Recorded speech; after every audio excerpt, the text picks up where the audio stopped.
అందరు ఎట్లున్నారు? మంచిగా ఉన్నారా? నేనైతే మీ ముందుకైతే ఒక విషయం చెప్పబోతున్నా. పళ్ళ పుల్ల అంటే ఒక యాప పుల్లనే అనుకుంటారు, కానీ అట్లా కూడా కాదు. వాయిలాకు ఉంటుంది కదా, వాయిలాకు మీకు చూపిస్తా. వాయిలాకు అయితే ఇది ఇట్లుంటుంది. వాయిలాకు అంటే 3 ఆకులతో ఇట్లుంటుంది. దీంతోనైతే చాలా యూజెస్ అయితే ఉన్నాయి. దీంతోనైతే ఒక వేప పుల్లతోనైతే పండ్లు తోముకుంటుంది కాదు, దీంతో కూడా ఊళ్ళలో అయితే తోముకుంటారు. దీనికి ఇవైతే ఆకులు అయితే మంచిగా మరగబెట్టి బాలింతలకు స్నానం పోపిస్తే అయితే మంచిగా కాళ్ళ నొప్పులు, మెడ నొప్పులు అన్ని నొప్పులు అయితే పోతాయి.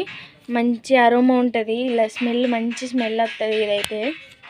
ఇప్పుడు ఈ కాలంలో అయితే పీసీఓడి సమస్య అయితే చాలా మందికి ఉన్నది.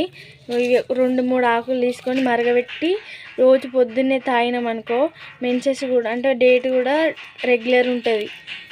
ప్లీజ్ లైక్ చేయండి, షేర్ చేయండి, సబ్స్క్రైబ్ చేయండి. ఇలాంటి వీడియోస్